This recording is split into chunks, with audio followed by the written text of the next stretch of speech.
buenos días a todos. Son las 10:30 de la mañana y comenzamos con un nuevo ciclo de Clínica Jurídica en el Aire, el espacio de acción social en Radio Usal.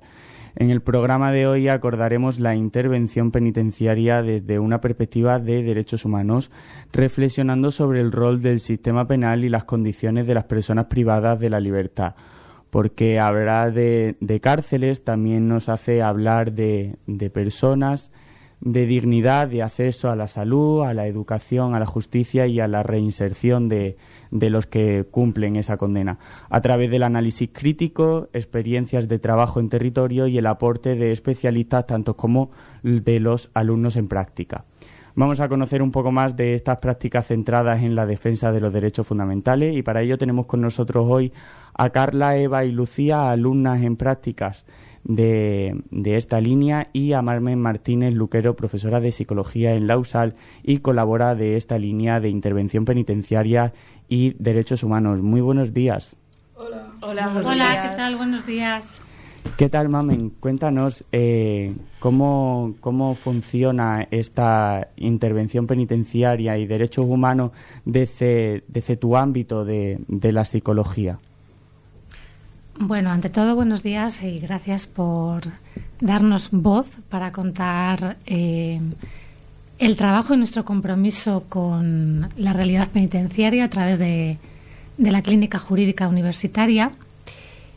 El objetivo, como bien has dicho, es dar a conocer la realidad social de las prisiones, en este caso de la prisión del Centro Penitenciario de Topas, a través de diferentes seminarios teórico-prácticos y prácticas que realizan, en este caso, las alumnas y que a continuación detallarán.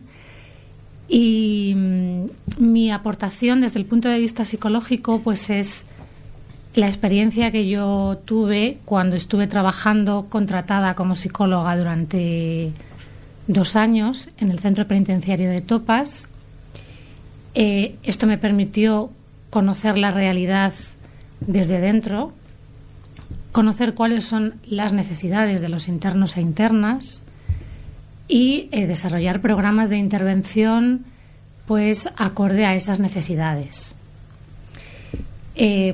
Por circunstancias de la vida ahora soy profesora en la Facultad de Psicología, pero cuando a través del profesor Julio Fernández conocí esta línea de intervención en la Facultad de Derecho, de Criminología y Ciencias Políticas, pues no dudé ni un momento en colaborar y en aprender, que se trata también de aprender desde otros puntos de vista. ¿Y vosotras, chicas, por qué elegisteis esta línea para hacer vuestras prácticas? La que quiera, me da igual. Bueno, yo hice prácticas antes en un despacho de abogados y me llamó mucho la atención pues el derecho penal, tal, que estudiándolo pues no me había gustado tanto, pero viéndolo en la práctica pues sí. Y quería saber pues cómo se desarrollaba eso del centro penitenciario, cómo se ejecutaba la pena, por así decirlo. Yo quería probar algo distinto porque la carrera de Derecho es como muy teórica, es mucho memorizar, hacer exámenes, y se me dio la oportunidad y dije que esto era pensé que era muy diferente a lo que habíamos hecho, y ver las cosas más desde la práctica, porque tenemos muchas charlas con personas que trabajan en torno al sistema penitenciario, abogados, ir a la cárcel y eso, aprender de una manera más práctica y diferente a lo que había visto durante la carrera de Derecho.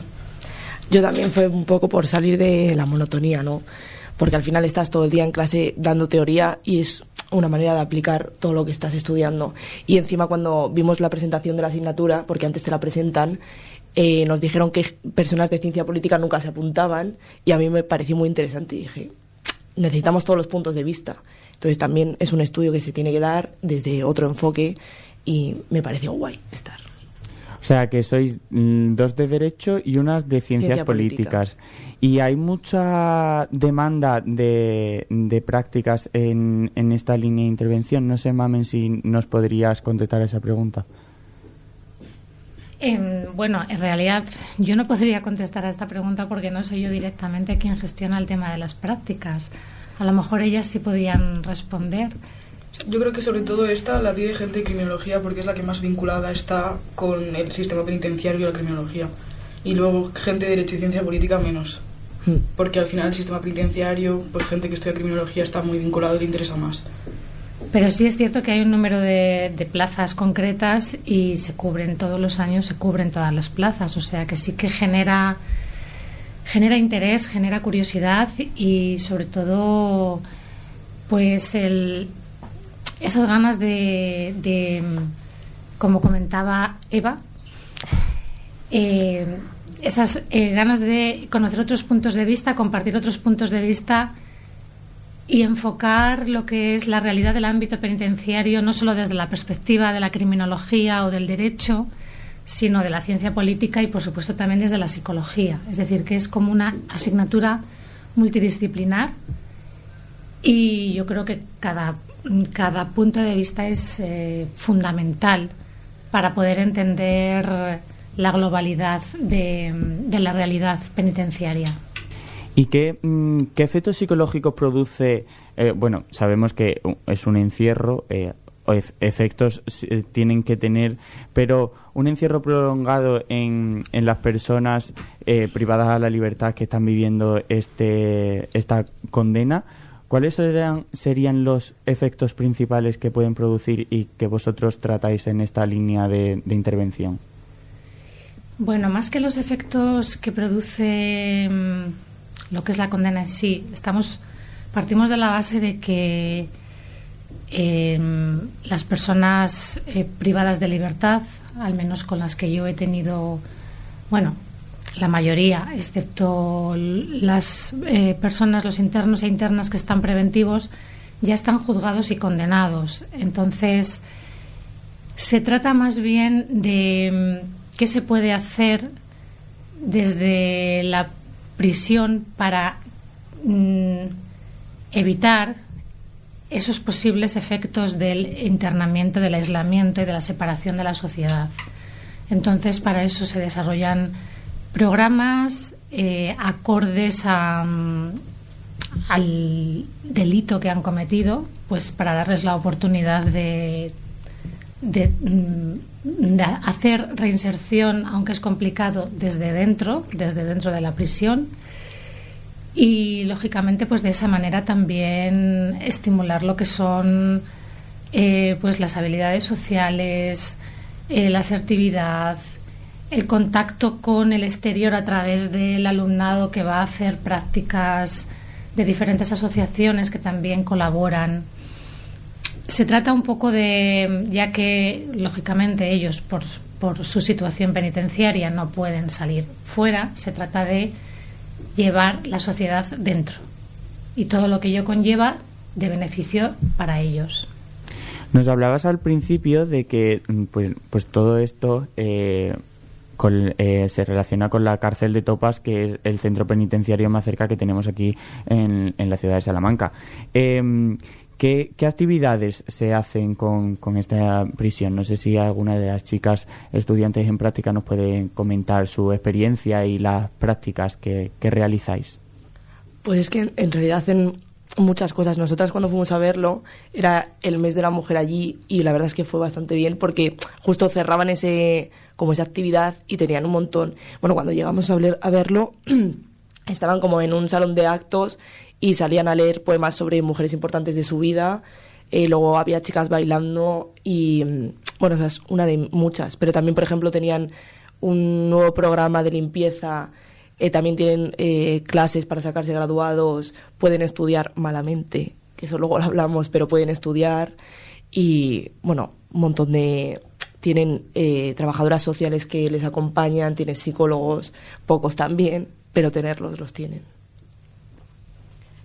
También, no sé, actividades plásticas, tienen una biblioteca que pueden coger libros, tienen préstamo de libros, también para complementar un poco lo que es la formación académica.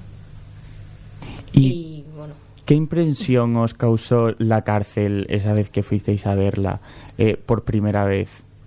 yo tengo que decir que a mí no me impresionó tanto porque nos prepararon muy bien. O sea, antes de ir dimos un montón de clases en las que todo el mundo nos decían: vais a alucinar con el sonido de las puertas, os va a dar susto, os va a dar miedo. Y entonces yo fui como tan mentalizada que tampoco... Claro, te lo habían pintado como ya todo terrorífico. Sí, no me impresionó tanto. De hecho, yo lo vi, o sea, muy bien, que dije, esto me vengo a... O sea, no es broma, pero dije, joder, no, o sea, no es para tanto, entre comillas, jamás. Evidentemente sí que es para tanto.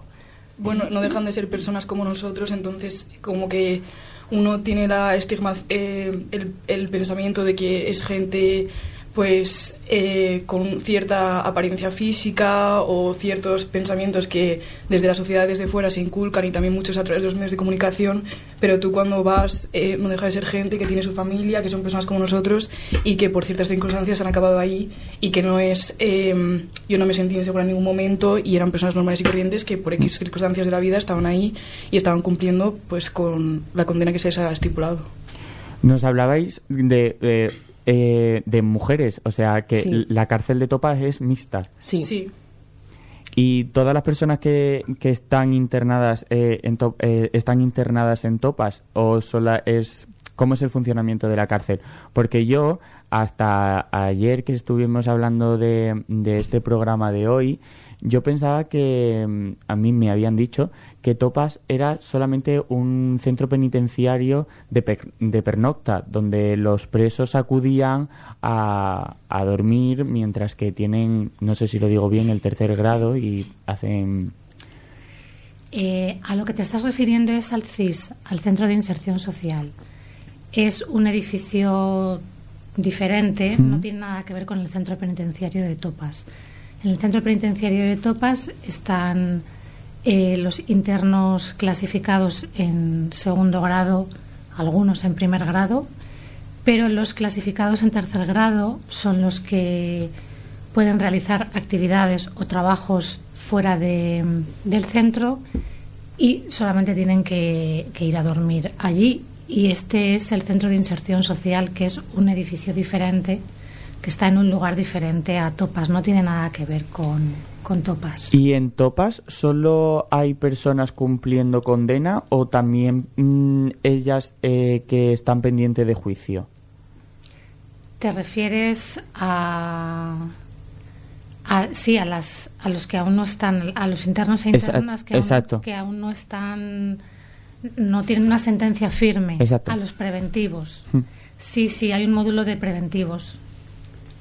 Y cómo en la vida, no sé, cuando nos habéis contado que hacen así actividades, ¿cómo diríais que es la vida diaria de una persona interna en Topas o en cualquier cárcel?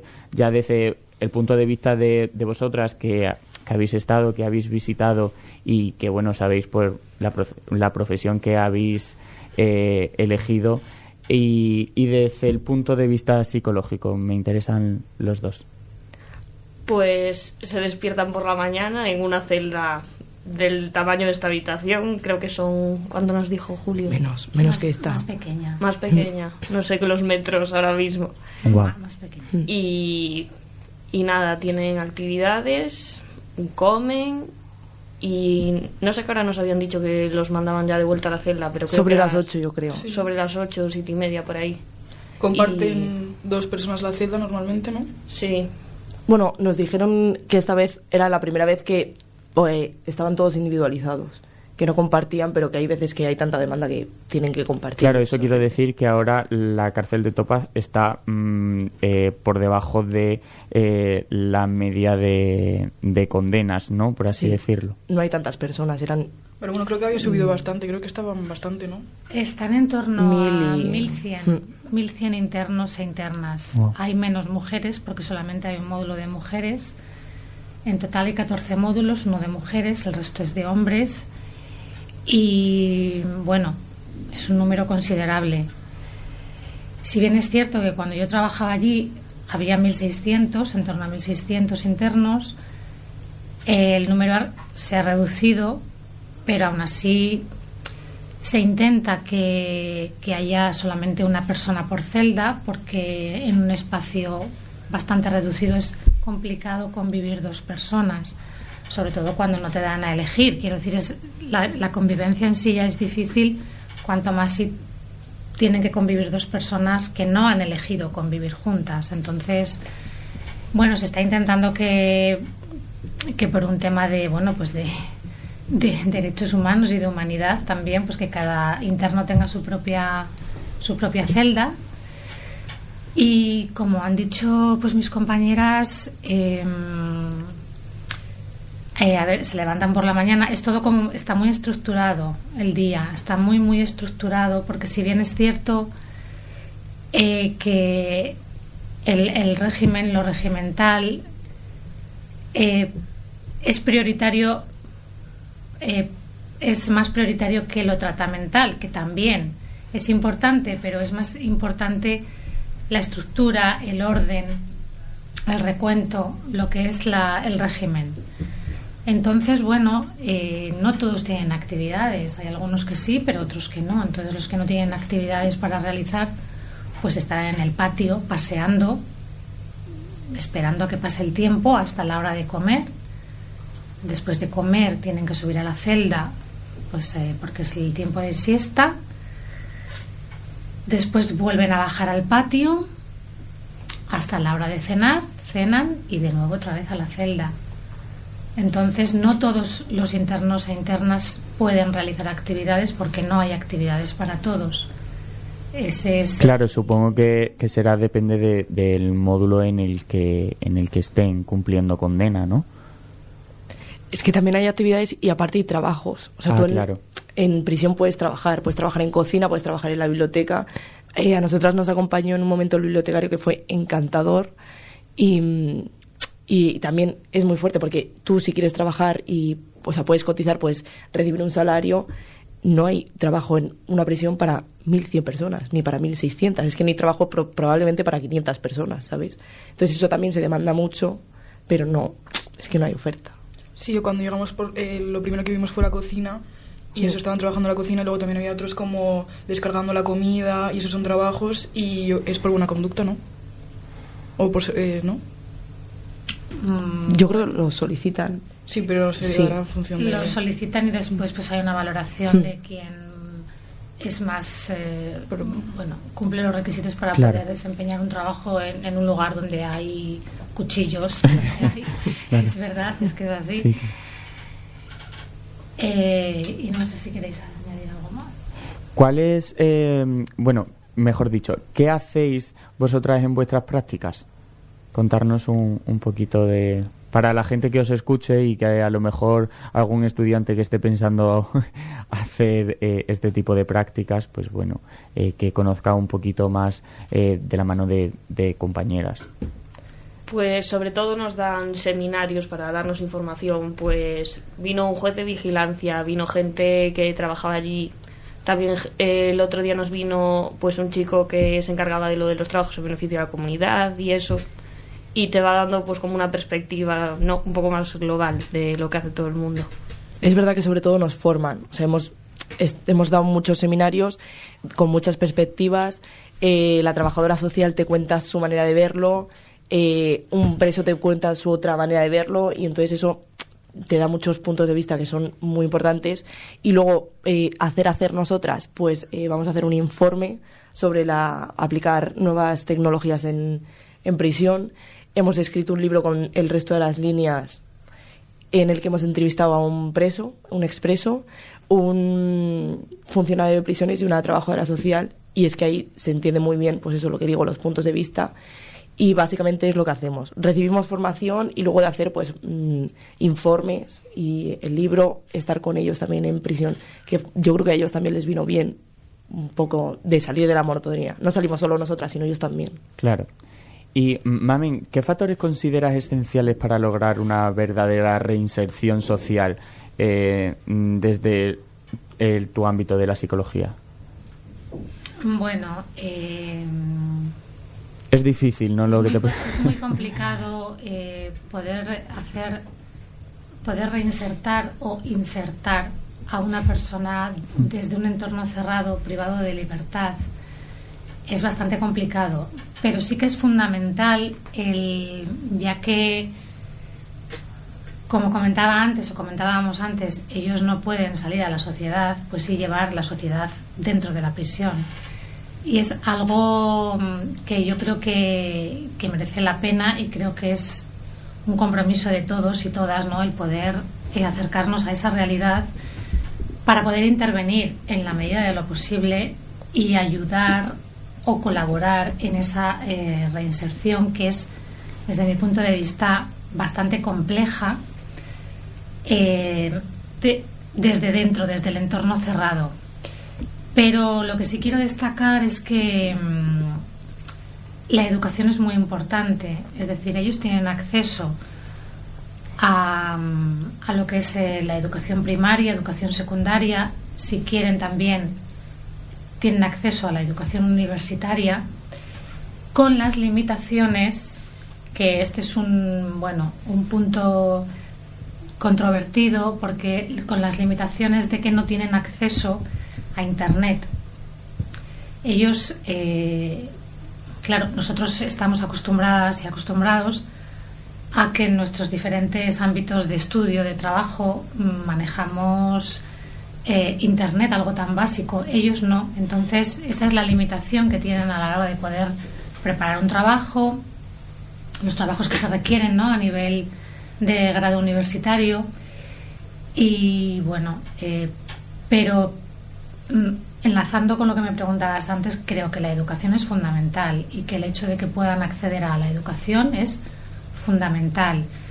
El hecho de que se desarrollen programas de tratamiento, reitero, acordes al delito que han cometido, ahí creo que también es un punto fundamental.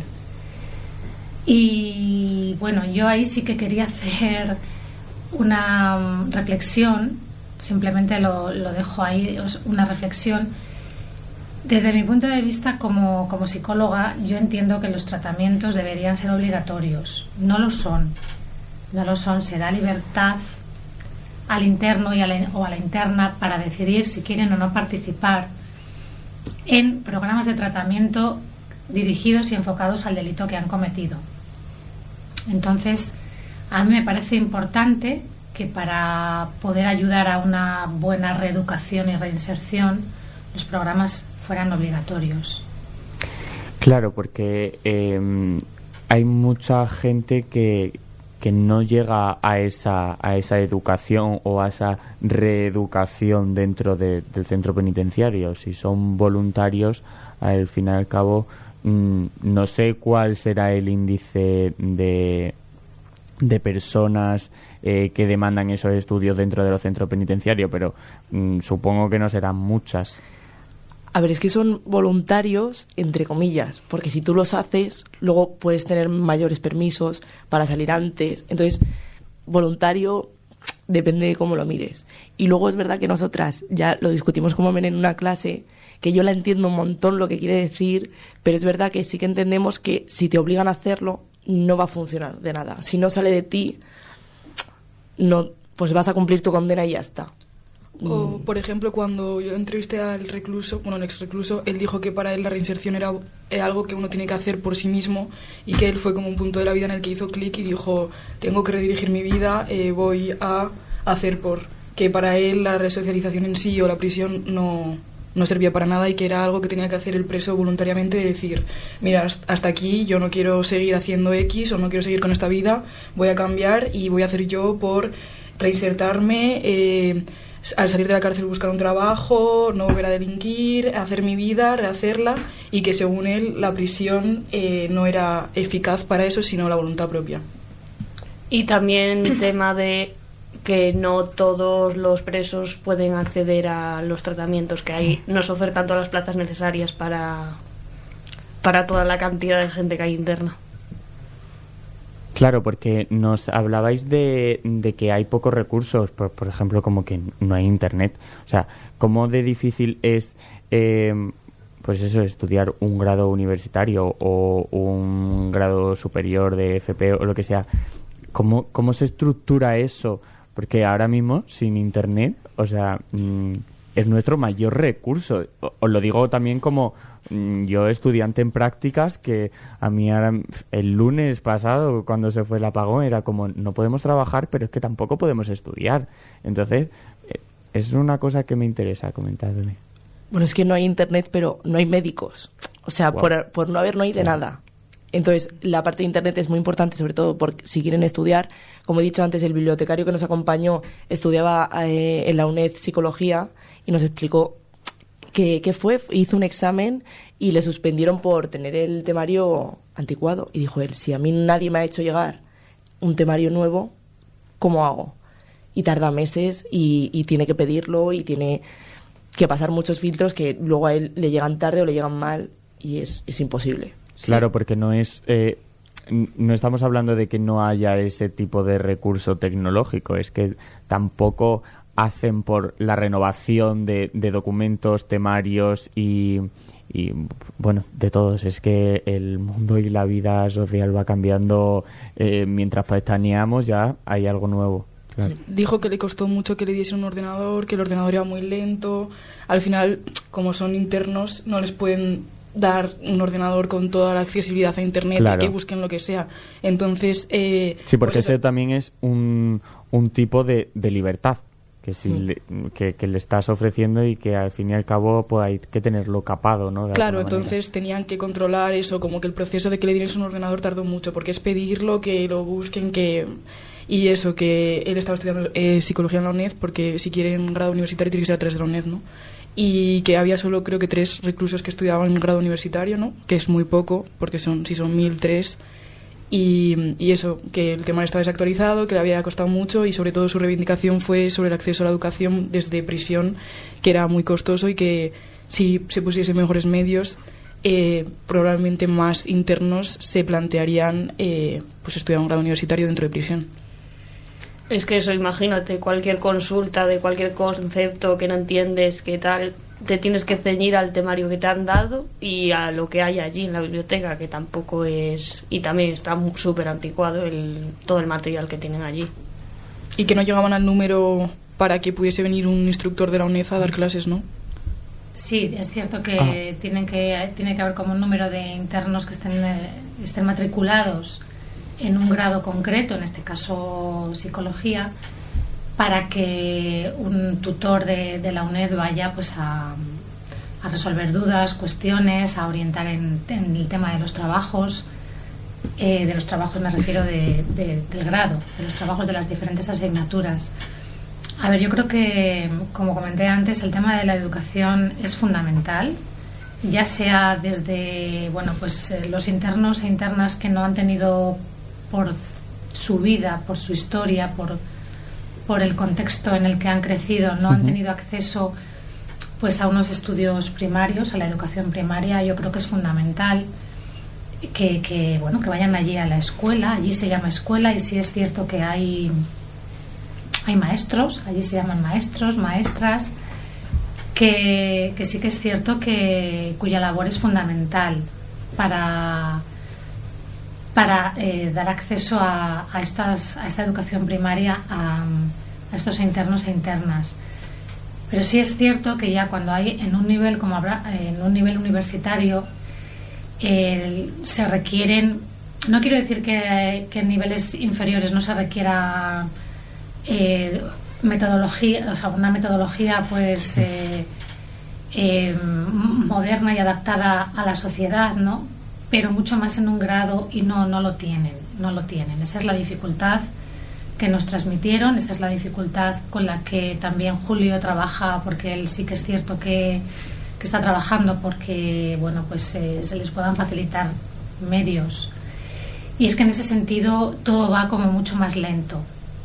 O sea, ya nada que decir con respecto de herramientas de inteligencia artificial. O sea, eso ya, yo pienso que el día que salgan a un permiso o que cumplan condena, pues se van a encontrar con una sociedad que ha avanzado muchísimo más. Y muy diferente a lo que ellos viven dentro, claro. Y muy diferente a lo que ellos viven dentro. Es muy diferente a lo que ellos viven dentro. Entonces, reitero, el tema de educación me parece fundamental. A partir de ahí quizá luego se pueden empezar a trabajar otros aspectos relacionados más, yo desde mi punto de vista como psicóloga, más relacionados con el delito que han cometido, con la asunción de responsabilidad y con el trabajo para poder de alguna manera darles las herramientas para que cuando cumplan condena puedan salir a una sociedad en la que ellos sean conscientes de que tienen herramientas para ser responsables y no volver a a la misma situación que les llevó a prisión. ¿Y creéis que esta educación, aparte de que es voluntaria en cierta medida, como decía, porque claro, está condicionada, la eligen o la aceptan simplemente por esa condición de, oye, puedo conseguir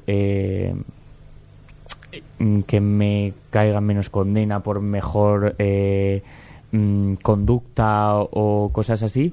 ¿O hay mucha gente que de verdad opta por estos estudios en la escuela de la cárcel por su gratitud, por su crecimiento personal?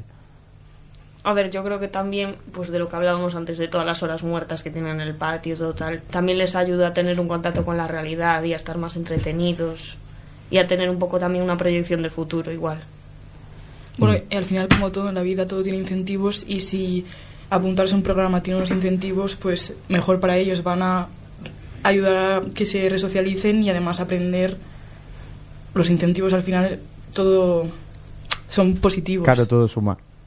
Claro. Y bueno, dime. En este sentido, dime. sí, me gustaría que a lo mejor, a lo mejor vosotras podéis aclararme o aclararnos mejor este tema. Ahora no, con el Código Penal actual no hay reducción de condena por participar en actividades ni en trabajos. Antes, hace muchos años, en la época de que estaba el interno al que entrevistasteis, antes la máxima condena era en 30 años, sí, pero sí que había reducción por participar en actividades, por realizar trabajo dentro de prisión, panadería, cocina, talleres. Ahora no, ahora el Código Penal actual, con el Código Penal actual, corregidme si me equivoco, la condena máxima son 20 años, pero no hay reducción. Eso no significa que si participan en alguna actividad no se tenga en cuenta a la hora de pedir un permiso como aspecto positivo a tener en cuenta, ¿no? Vale. ¿O cómo lo llamáis vosotras? Las claves de... No. Factores... factores de riesgo o algo así. Sí, pues los factores de riesgo, los factores... factores positivos o factores negativos. Pues puede ser un factor positivo a tener en cuenta cuando se valore por el equipo de tratamiento un permiso, pues si el interno ha participado si va a la escuela, si ha participado en algún programa de tratamiento o en alguna actividad, o por el contrario, pues si no lo ha hecho. ¿Y qué conclusiones sacáis de esta experiencia que estáis viviendo en las prácticas? Pues yo, acordándome de Julio, nuestro tutor, la verdad es que lo que más claro me ha quedado es que, para empezar, por ley, la prisión tiene que ser lo más parecido a la sociedad de fuera, y es todo lo contrario. Están apartadas de la sociedad. ¿Y se trabaja en eso? Yo creo que no. Yo creo que no, porque si no, tendrían internet, tendrían médicos, no tardan... Bueno, tú en la calle tardas 3 meses a lo mejor en pedir una cita para ir a un ginecólogo, pero es que allí probablemente puedan estar medio año sin una atención médica, ¿sabes? Entonces, eso es lo que más me preocupa a mí, que no se parece en nada a la realidad y no es lo que hay que cambiar.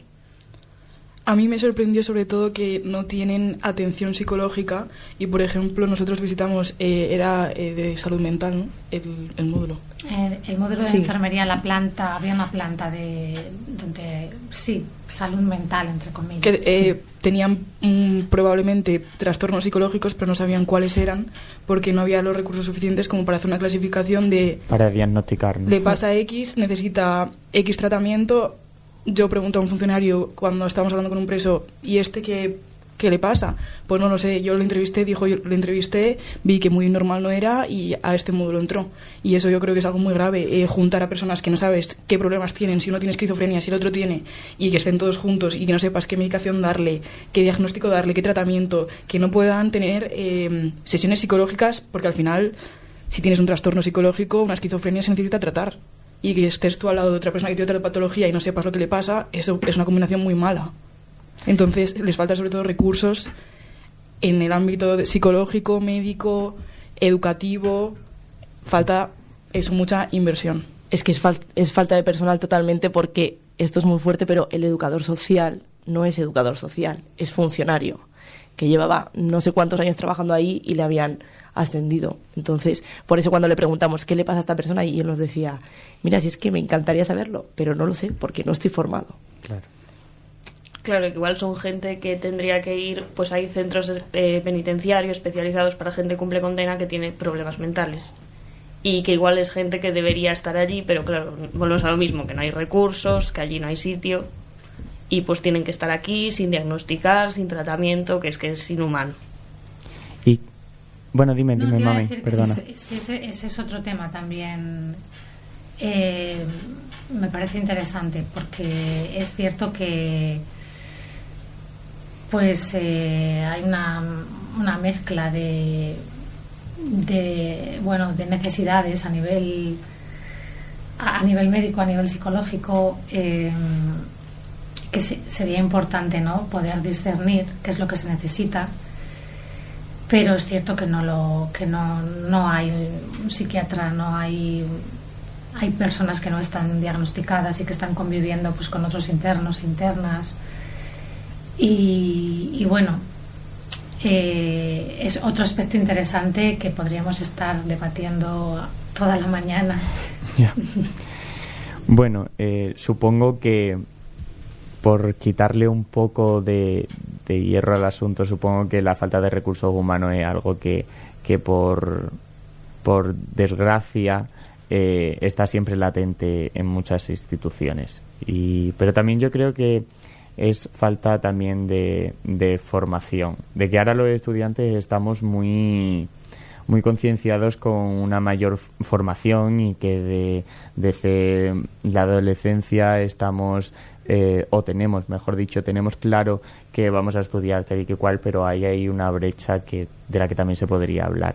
Bueno, y que de lo que habéis aprendido, ¿qué consideraríais que tiene más relieve? ¿Qué más os ha llamado la atención teniendo en cuenta todo lo que estudiáis en la carrera y ahora al ponerlo en práctica? ¿Qué es lo que más pondríais en valor? Yo, por la parte que me toca, que estudio ciencias políticas, lo que más me preocupa es que en política no se habla de prisión, porque no interesa. No sé a qué tipo de política habéis visto hablar de, pues eso, de reducción de condenas o de mejorar condiciones o de tener más presupuesto para prisiones, pero no interesa, porque si hablas de estas cosas, pues no te votan. Entonces, el peso electoral tiene mucha importancia y mucha relevancia, pero dejamos una gran población como son los reclusos de lado y siguen siendo parte de la sociedad, nos guste o no nos guste. Entonces, igual hay que tener un poco menos de miedo, que también es culpa nuestra, porque si nosotros no juzgásemos a los que están arriba hablar de lo que hablan, ellos hablarían más libremente, ¿sabes? Pero no. ¿Y tú sí hablarías de ello en Yo política? Sí, pero como no voy a llegar, seguramente no lo haga, pero sí lo haría. Lo que pasa es que probablemente estaría, en cuanto abriese la boca, ya no estaría en el foco público, que ese es el problema. No interesa hablar de bajar pensiones y no interesa hablar de mejorar condiciones de presos. Y es una realidad. Es lo que hay. Yo, mi enseñanza con la clínica, más que estrictamente sobre el sistema penitenciario, a mí como que me ha hecho recuperar como un poco la ilusión con la carrera y ver que hay profesionales que tienen mucha vocación por su profesión, sobre todo los profesores que están involucrados en la clínica, dan las clases muy bien y lo hacen muy bien, y ver que hay personas que trabajan en ello, que explican las cosas bien, que haces actividades diversas más que estudiar, de ir a prisión, seminarios de psicología, ver cosas más distintas a lo que es memorizar las obligaciones y contratos, el derecho penal, los derechos reales hipotecarios, como ver pues la realidad desde, o el estudio desde otras perspectivas, y ver que realmente hay gente que echa muchas horas en la clínica. Tú ves como que hay vocación de verdad y hacer actividades, eso, como venir a la radio, escribir un libro, son actividades muy interesantes, que eso de hacer dentro de la carrera, que es una carrera muy teórica, pues yo he aprendido mucho ya, como no solo a nivel sobre la prisión, que también, pero... A ponerlo en práctica. Sí. ¿No? ¿Dirías? Sí, yo un poco también en esa línea, en poner en aplicación práctica todo el derecho, ver también todos los problemas que surgen, pues también con esto, con el derecho penitenciario, cómo es la realidad, que te la imaginas de una manera y luego la ves totalmente de otra. Pues un poco eso, damos como tanta teoría, tanto tal, y luego pues ver lo que pasa en la realidad, los problemas que hay, pues te cambia un poco también la perspectiva. ¿Y habéis concluido ya estas prácticas? ¿Habéis terminado ya? No, el 14 de mayo, ¿no? Sí, nos falta, creo que solo como una clausura, la que vamos a repartir por los libros que hemos escrito a todas las personas entrevistadas, y vamos a presentar la asignatura para los próximos alumnos que se quieran apuntar. Es lo que nos falta. ¿Y os da penita dejarlo ya o qué? Yo es que para una asignatura que me ha gustado sí que me da pena, pero se acaba todo. ¿Estáis en el último año de carrera las tres? Sí. Bueno, pues entonces sí, se termina todo de verdad. Claro. Claro. Bueno, ¿y qué diríais que aprovecharíais de esta vivencia para vuestra vida profesional y sobre todo para vuestra vida privada, como valor, como valores que os han enseñado esta actividad? Yo creo que sobre todo la perspectiva que tenemos todos de prisión, de un entorno pues súper hostil, que como que la gente es de cierta manera, que tienes ciertos estigmas, pues todo eso al menos para mí me lo ha cambiado totalmente, y tengo otra perspectiva de eso, que es eso, normalmente los problemas son falta de recursos y que tienes que pues intentar empatizar y a eso, aproximarte un poco a la realidad. Yo en mi vida privada pues me va a servir para discutir, desde luego. Es verdad que no me ha cambiado mucho la mentalidad cuando he entrado en esta asignatura, porque tenía las ideas muy claras sobre este ámbito y siguen igual, no me ha cambiado mucho. Pero es verdad que yo hablo con amigos míos, pues eso, sobre las condiciones. Se piensan que están maravillosamente, que tienen piscinas, que tienen gimnasios, que son unas vacaciones pagadas. Y es verdad que no está tan mal, pero es insufrible. Pasan más de 12 horas encerrados en un sitio que no, o sea, es que no debe pasar los 9 metros cuadrados, con una ducha, un váter, una cama y una mesa, todo en el mismo sitio. Entonces, en mi vida privada me va a servir para discutir y para explicarle a la gente que no están tan bien, y que tú mañana puedes coger un coche después de haberte bebido una copa y liarla, y puedes estar con ellos, que no es como te lo pintan en las películas, y que tú puedes estar mañana ahí. Sí, entonces, que no todo el mundo es malísimo ahí dentro. No. Y que hay que tener un poquito de no sé, de compasión también, y entender por qué hace la gente las cosas, que eso no se va más allá. Tú sabes que alguien ha estado en prisión y te quedas con eso. No sabes por qué ha hecho algo, ni qué motivos ha tenido, que no lo justifico, pero sí que puedes llegar a entender cosas. Y en mi vida profesional pues no me va a servir para nada probablemente, porque es lo que digo, cuando hablas de estos temas, yo soy de Madrid y Carmena ayudó mucho en este aspecto y se la comieron, entonces probablemente profesionalmente para nada. Bueno, no lo pienses, igual dentro de unos años, cuando estés ejerciendo, todo ha cambiado. No sé, ojalá. Queramos pensar que sí. Ojalá. Yo, antes de terminar, me gustaría decir que a mí también compartir con ellas y con el resto de alumnas, porque sois todas chicas, creo. Un chico solo. Pues compartir con ellas nuestros puntos de vista, nuestras vivencias, aparte de la diferencia de profesión, también la diferencia generacional, ¿no? A mí me ha ayudado mucho y yo estoy encantada de poder colaborar en la clínica jurídica también por este motivo, ¿no? Porque todos aportamos. Entonces se trata un poco de entre nosotras aportamos, llevar estas aportaciones dentro de prisión cuando hemos ido, y también, bueno, pues salir de allí con otras ideas que también nos hagan reflexionar y pensar en cómo podemos cambiar algunas cosas, aunque, como dice Eva, es complicado porque tampoco depende de nosotras, ¿no? Ya. Y bueno, para terminar, un minutito de oro, un llamamiento a esos nuevos estudiantes que quieran o que queráis convencer de que actúen en clínica jurídica, una acción social. Para mí ha sido mi asignatura favorita de la carrera. Creo que, sobre todo si estudias Derecho, es que para mí la carrera ha sido... Entonces, hacer algo que no sea estudiar y ver cosas, y sobre todo eso, ver que la gente, los profesores, Julio es un apasionado de lo que hace, le encanta, lo explica todo de una manera súper cercana, tiene un montón de conocimiento, y escuchar a personas que saben mucho de lo que dicen y desde una manera cercana, que tú lo entiendas, y no solo escucharlo, sino verlo, ir a la prisión, hablar con un abogado, hablar con un juez de vigilancia, todas las cosas hacen que una persona como recobre la ilusión por la carrera, y sobre todo también aprender desde otras perspectivas, ver distintas opiniones, también desde psicólogos, trabajadores sociales, y hacer actividades muy diversas. Estar en la radio, si no haces esto, en la carrera no sé qué otra oportunidad vas a tener, o ir a la cárcel, pues tampoco. Entonces yo no me lo plantearía dos veces, y la clínica se la recomiendo a todo el mundo, y sobre todo nuestra línea. También depende de intereses, hay otras que seguro que están muy bien, pero la nuestra yo creo que especialmente está muy bien.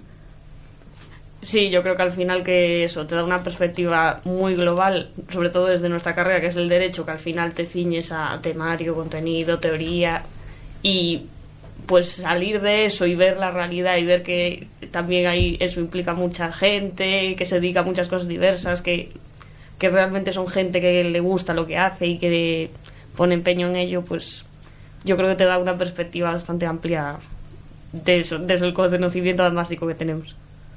Bueno, y no sé, Mamen, si quieres decir algo por terminar, para cerrar esta charla y tertulia, que he de decir que me ha gustado mucho y que he disfrutado y he aprendido mucho de vosotras, chicas. Muchas gracias. A ti. Bueno, simplemente decir que quizá la próxima vez que se organice una visita a prisión, pues a lo mejor podéis participar. Uy, encantados. Cuantas más personas puedan conocer la realidad, una realidad que está a 30 kilómetros, quiero decir que está ahí. Y bueno, yo simplemente comentar que estoy tratando también aunque Julio es el coordinador de la clínica jurídica, de la línea de intervención penitenciaria, lógicamente él es profesor de la Facultad de Derecho, entonces son alumnos y alumnas de Derecho, Criminología y Ciencias Políticas, pero sí que estoy tratando también de un poco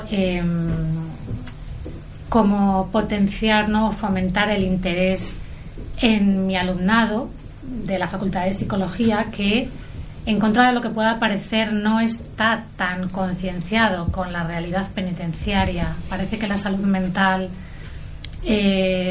pues son otras cuestiones diferentes, ¿no? Y como que el tema de penitenciario no lo tienen tan presente. Entonces, yo a nivel personal, mi reto es ese. Bueno, personal, profesional, personal es como intentar llevar también ese interés, ¿no?, a la Facultad de Psicología. Qué bien. Pues eso me parece súper importante, porque estamos acostumbrados, y es verdad lo que dices, que hay a veces que no pensamos, porque estamos muy acostumbrados a pensar que lo que sucede es lo que nosotros vivimos, y hay mucho más que no conocemos, y que ojalá eso tampoco lo conozcamos de primera mano, ¿no? Pero sí existe. Entonces hay que llevarlo, y tienes totalmente la razón, la verdad. Me quedo con eso. Pues nada, muchas gracias, chicas, y espero que os haya sido grata la visita a los estudios de Radio USAL y que yo también pues haya sido grato para vosotros. Y cuando queráis, aquí tenéis vuestra casa. Muchas gracias. Qué amables, qué bien nos habéis tratado.